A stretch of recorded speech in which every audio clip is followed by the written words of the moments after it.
আজ সকালের 14-এর ফটো ফ্রেমে থাকছে মালদায় দাখিল দরওয়াজা কত সালে নির্মাণ করা হয়েছিল, গৌড়ের প্রধান প্রবেশদ্বার হিসেবে ব্যবহৃত হয় কেন, এর শীর্ষে কত তলার সমান উঁচু টাওয়ার রয়েছে, এটি খুলে কিভাবে, এখানে পোড়ামাটির শিল্পশৈলী পাওয়া যায় কি, এখানে কিভাবে কামানের ব্যবহার করা হতো, এই দরজাটিকে কি দরওয়াজা বলা হয়, দরওয়াজা শব্দের অর্থগুলি ব্যাখ্যা করলে কি দাঁড়ায়, এসবই তুলে ধরবে আজ সকালের 14-এর ফটো ফ্রেম। থাকছে বিস্তারিত রিপোর্ট।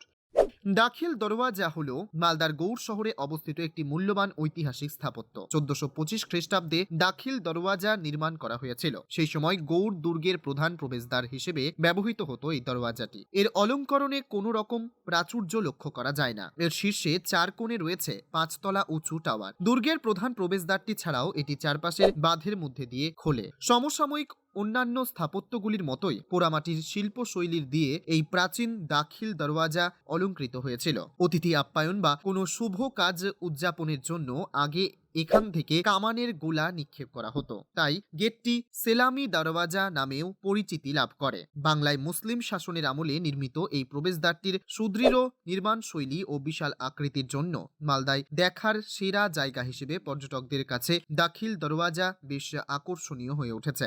দাখিল দরওয়াজা অর্থ প্রবেশদ্বার। সুলতানি বাংলার স্থাপত্যের ইতিহাসে এটি এ ধরনের সর্ববৃহৎ নিদর্শন। এটি ছিল মুসলিম শাসকদের কাছে লখনৌতি নামে পরিচিত গৌড় দুর্গের প্রধান প্রবেশপথ এবং বাংলায় সর্বকালের সবচেয়ে সুদৃঢ় ও সুন্দর প্রবেশ তোরণ। তোরণটির অলঙ্করণে প্রাচুর্য নেই। সমকালীন অন্যান্য ইমারতের মতোই এখানে সম্পূর্ণ অলঙ্করণই পোড়ামাটির ফলক টেরাকোটা ভিত্তিক। ভিত্তি বরাবর রয়েছে ছাঁচে ঢালা অলঙ্করণের সারি, আর পার্শ্ব বুরুজগুলিকে ঘিরে রয়েছে নিচু জালি নকশা, যেগুলিকে বিভক্ত করা হয়েছে উলম্বভাবে বিন্যস্ত অপেক্ষাকৃত উঁচু অংশ অফসেট আর জানালার আকৃতির খিলানকৃত প্যানেল দিয়ে। এই প্যানেলের ভেতরে রয়েছে ঝুলন্ত নকশা, আর খিলানের স্প্যান্ড্রেলে রয়েছে গোলাপ নকশা। অভ্যন্তরে খিলান সমূহের দুপাশে ব্যবহৃত এই খিলানকৃতির জানালার নকশা সুলতানি বাংলার স্থাপত্যে ব্যবহৃত বাংলার ঐতিহ্যবাহী লোকজ অলঙ্করণের চমৎকার নিদর্শন।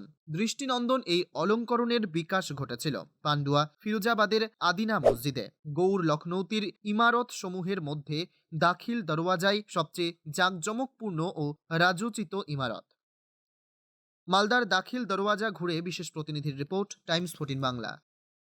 রোজ সকাল 7টায় অজানা ভিডিও দেখতে ফলো করুন আমাদের টাইমস 14 বাংলার ফেসবুক পেজ এবং সাবস্ক্রাইব করতে ভুলবেন না আমাদের ইউটিউব চ্যানেল টাইমস 14 বাংলাকে।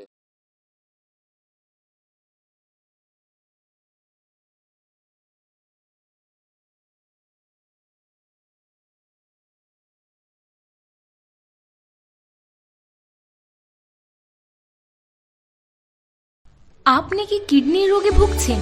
তাহলে আর দেরি না করে আজই আসুন আপনার এলাকার একমাত্র বিশ্বস্ত প্রতিষ্ঠান জীবন রেখাতে।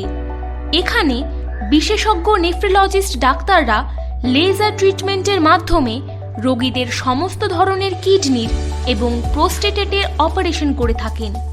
রোগী দেখছেন nephrologist doctor Arkaprabha Chakraborty, SSKM hospital, Kolkata. Doctor Sunil Kumar, Apollo hospital, Kolkata. Doctor Pinaki Mukherjee, NRS hospital, Kolkata. এছাড়াও এখানে প্রতিদিন অপারেশন করছেন ও বহির্বিভাগের রোগী দেখছেন ইউরোসার্জন ডক্টর আতার কাশিম, PG হসপিটাল, কলকাতা। তাছাড়াও এখানে স্বাস্থ্যসাথী কার্ড ও ওয়েস্ট বেঙ্গল হেলথ স্কিমের সুবিধা রয়েছে। আমাদের ঠিকানা রায়গঞ্জ, উকিলপাড়া। বিশদে জানতে কল করুন 8373066655 অথবা 8373066644 এই নম্বরে। সব মাই চায় মেয়েকে রাজরানীর মতন সাজাতে, সাজিয়ে তুলতে চায় সোনার গয়নায়। ওরিয়েন্ট জুয়েলার্স, সোনা যা সর্বক্ষণের।